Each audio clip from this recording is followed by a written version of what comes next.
अपनी पत्नी सरला की जलती हुई चिता के सामने बैठे राजकिशोर जी की आंखों से आंसू रुकने का नाम ही नहीं ले रहे थे। उन्हें याद आ रहा था कि उनकी पत्नी सरला आग से कितना डरा करती थी, लेकिन आज देखो वो कैसे आग पर लेटी हुई है। जैसे जैसे उसके शरीर को आग निगलते जा रही थी, वैसे वैसे सरला इस दुनिया के लिए और भी पराई होती जा रही थी। सरला सरला, तेरे बिना सब खत्म हो गया रे, सब खत्म हो गया। उस शमशान में राजकिशोर जी के साथ उनका पालतू कुत्ता लकी भी बैठा हुआ था।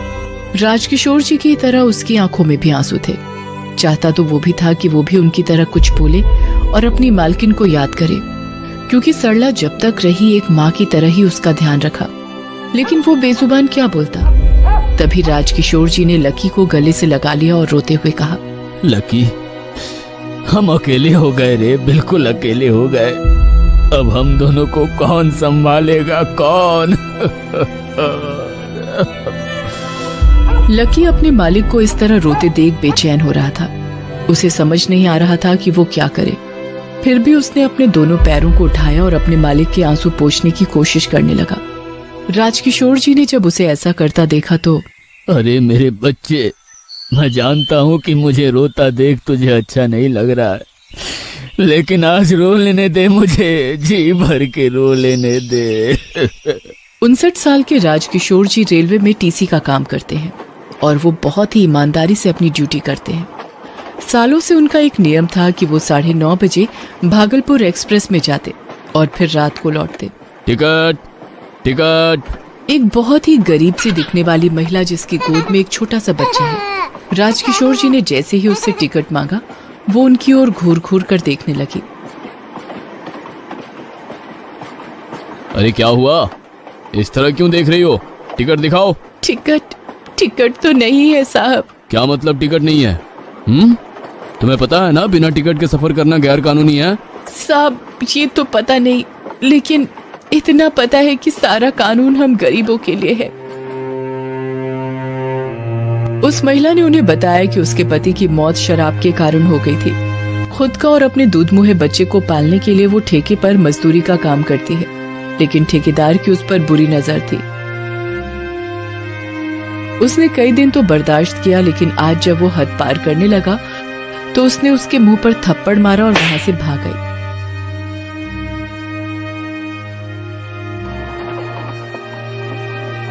साहब उसे मार कर तो आ गई, लेकिन अब चिंता हो रही है, जिंदगी की गाड़ी कैसे चलेगी।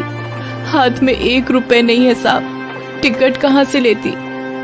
राजकिशोर जी का दिल दया से भरा हुआ था।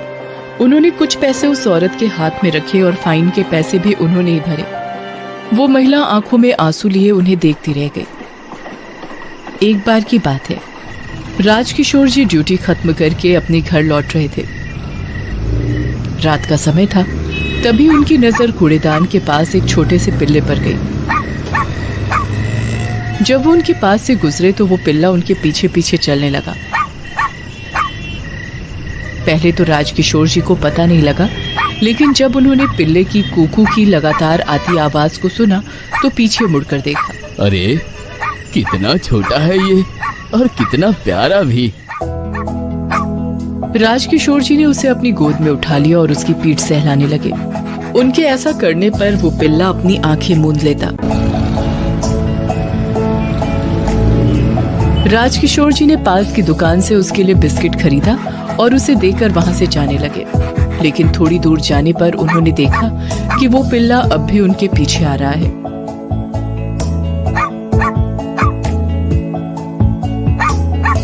अरे क्या हुआ है तुझे, मेरे पीछे पीछे क्यों आ रहा है? पिल्ले ने कोई जवाब तो नहीं दिया, लेकिन उनके पैर के पास लौटने लगा। राजकिशोर जी उसे लेकर अपने घर आ गए। राजकिशोर जी के 2 बेटे हैं, जगत और राजा।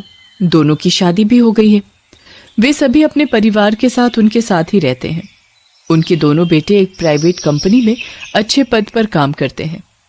राजकिशोर और सरला ने बहुत ही लाड प्यार से उन्हें पाला है। खुद तो वे ताउम्र अभाव में रहे, लेकिन बच्चों की पढ़ाई लिखाई में कोई कमी नहीं छोड़ी। उस दिन जब राजकिशोर जी उस पिल्ले को लेकर घर पहुंचे तो अरे, इसे कहां से लाए? कितना प्यारा है ये। अरे क्या कहूँ सरला, रास्ते में मिला ये, मेरा पीछा ही नहीं छोड़ रहा था। क्या करता, इसी ले आया अपने साथ। अरे ठीक किया ना। सरला ने उस पिल्ले का नाम लकी रखा। वो उसे बहुत प्यार करती थी, लेकिन उनकी दोनों बहुओं को लकी से बहुत दिक्कत थी। ये अम्मा बाबूजी को बुढ़ापे में पता नहीं कौन सा शौक चढ़ा है, एक सड़क छाप कुत्ता ले आए। बिल्कुल सही दीदी, कुत्ता ही लाना था तो कोई अच्छी ब्रीड का लाते। ये क्या लावारिस से कुत्ते को उठाकर ले आए, सारा दिन घर में इधर उधर घूमता रहता है। मेरा तो मन करता है उठाकर उसे बाहर फेंक दूं। धीरे धीरे समय बीत रहा था। लकी भी अब बड़ा हो गया था। सरला और राजकिशोर जी का दिन तो उसी के साथ शुरू होता। उसे बाहर टहलाना, नहलाना, धुलाना और फिर सरला के हाथों से खाना खाना। उसके बाद राजकिशोर जी के साथ वो स्टेशन तक जाता। यही नहीं, जब उनके आने का समय होता तो वो फिर स्टेशन चला जाता और उनके साथ ही वापस लौटता। सालों से यही नियम चल रहा था। लेकिन एक बार की बात है, सरला की तबीयत उन दिनों कुछ खराब चल रही थी। इसके बावजूद राजकिशोर जी के बेटे और बहू ने एक सप्ताह बाहर छुट्टियां मनाने का प्लान बना लिया था। देखो बच्चों, मैं मना नहीं कर रहा तुम लोगों को जाने से, लेकिन तुम देख रहे हो ना, सरला की तबीयत इन दिनों ठीक नहीं रहती। इसकी तबीयत ठीक हो जाए तो चले जाना। पापा, अब माँ ओल्ड एज में है, बीमारी तो हमेशा लगी रहेगी। अब इसके लिए हम छुट्टियां बिताने बाहर ना जाए, ये क्या बात हुई? हाँ पापा, एक तो वैसे भी प्राइवेट जॉब में छुट्टियां कम मिलती है, ऊपर से बीमारी का चक्कर लग गया तो फिर हम एंजॉय कब करेंगे? अपने बेटों की बात सुनकर राजकिशोर जी क्या बोलते। जिस माँ की बीमारी उन्हें अब भारी लग रही थी, उस माँ ने ना जाने कितनी रातें बिना सोए इन दोनों को बड़ा करने में गुजारी थी। कितनी रातें खुद गीले पर सोई और इन्हें सूखे पर सुलाया। लेकिन वो कहते हैं ना, हर इंसान को यही लगता है कि वो बड़ा ही जन्म लिया था। वो अपने माता पिता के सारे बलिदानों को भूल जाता है। अरे क्यों परेशान होते हैं आप? बच्चे अब नहीं घूमने जाएंगे तो क्या हमारी उम्र में जाएंगे? जाने दो उन्हें, मैं ठीक हूँ। वे लोग चले गए। अगले दिन जब राजकिशोर जी ड्यूटी जाने के लिए निकल रहे थे तो लकी भी घर के बाहर आ गया। सुन लक्की, आज तू मेरे साथ मत आ, मैं जल्दी वापस आ जाऊंगा। एक हफ्ते की छुट्टी भी ले लूंगा। देख, आज सरला घर पे अकेली रहेगी। तुझे पता है ना, दोनों बेटे और बहू बाहर गए हुए हैं। तुझे इसका ध्यान रखना होगा। रखेगा ना ध्यान? राजकिशोर जी के प्रश्न का उसने सिर हिलाकर जवाब दिया। फिर वो ड्यूटी के लिए निकल गए। उन्हें निकले हुए अभी 20 मिनट ही हुए थे। सरला लकी को खाना खिला रही थी, तभी वो अचानक बेहोश हो गई।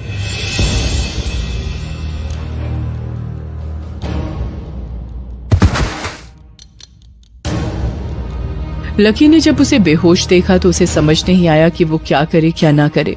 पहले तो उसने उन्हें सूंघा, फिर उन्हें देखकर जोर जोर से भौंकने लगा, लेकिन सरला शांत पड़ी रही। उसके बाद लकी पूरी स्पीड में स्टेशन की ओर भागा। आधे रास्ते में ही उसे राजकिशोर जी दिख गए। वो उन्हें देख भौंकने लगा। लकी, तू यहाँ क्या कर रहा है? तुझे मैंने बोला था ना सरला का ध्यान रखने, वो घर पर अकेली है। तू आजकल मेरी बात बिल्कुल नहीं सुनता। तू भी मेरे बेटों जैसा होता जा रहा है। चल जा यहाँ से, मुझे ड्यूटी जाने में देर हो रही है। लकी राजकिशोर जी को देखकर लगातार भौंकता रहा। लकी, मैंने कहा ना तू जा। लेकिन लकी ने उनकी कोई बात नहीं सुनी और उनका पैंट पकड़कर खींचने लगा। राजकिशोर जी अपने बेटों के व्यवहार से बहुत दुखी थे और उस दिन उनका गुस्सा लकी पर निकल गया। अरे कहाँ ले जा रहा है तू? मुझे देर हो रही है। छोड़ छोड़, नहीं तो मारूंगा तुझे। राजकिशोर जी के ना चाहते हुए भी लकी उन्हें घर ले आया।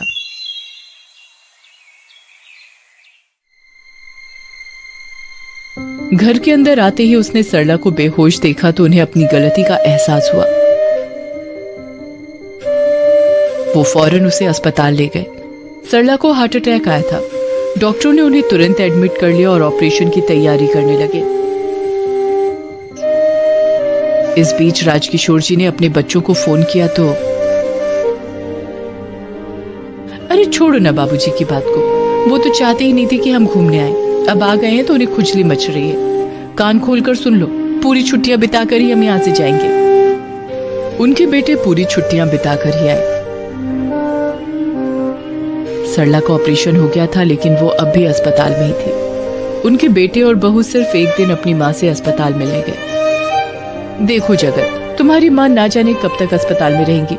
अब हम लोग हर दिन तो नहीं जा सकेंगे उनकी तीमारदारी को, और हमें ये भी तो पता नहीं कि अस्पताल में कितना खर्च होने वाला है। कल को बाबूजी वो खर्च हम लोगों से भी मांग सकते हैं। देखो, उन्होंने तो अपनी दुनिया देख ली, अब उन पर पैसे खर्च करना बेवकूफी ही होगी। इसलिए मेरी मानो, इनसे पीछा छुड़ाओ और चलो हम लोग कहीं और रहने चलते हैं। छोटे बेटे और बहू की भी यही राय थी। वे सभी उन्हें छोड़कर चले गए। इधर सरला जब अस्पताल से घर लौटी तो उसे अपने बेटे और बहू के घर छोड़ने की बात पता लगी। क्या वे दोनों घर छोड़कर चले गए? ये जानते ही उसे एक बार फिर से अटैक आया और वो मर गई। सरला को गए हुए आज पूरे 6 महीने हो गए थे। राजकिशोर जी पूरी तरह टूट गए थे। इस बीच उनकी रिटायरमेंट भी नजदीक आ रही थी। एक बार हर दिन की तरह वे घर से निकले। लकी हमेशा की तरह स्टेशन तक उनके साथ आया। उस रात जब वो लौट रहे थे और ट्रेन के गेट से झांकते हुए पुराने दिनों को याद कर रहे थे, तभी उन्हें हार्ट अटैक आ गया। वो वहीं दरवाजे के पास गिर पड़े, फिर फिसलते हुए ट्रेन से नीचे चले गए। वहां खड़े एक आदमी ने जब ये देखा तो, अरे टीटी साहब नीचे गिर गए। राजकिशोर जी की मौत हो गई। लेकिन लकी को इस बात का कहाँ पता। जैसे ही उनके आने का समय हुआ वो स्टेशन पहुंच गया, लेकिन ट्रेन आकर चली गई। वो बाहर नहीं आया। लकी बहुत देर तक उनका इंतजार करता रहा, फिर वापस लौट गया। आज पूरे 1 साल हो गए हैं राजकिशोर जी की मौत को, लेकिन लकी आज भी हर दिन ट्रेन के समय स्टेशन आता है और उनका इंतजार करता है। लेकिन उसे क्या पता कि राजकिशोर जी तो अब चले गए हैं, दूर, बहुत दूर, कभी ना वापस आने के लिए।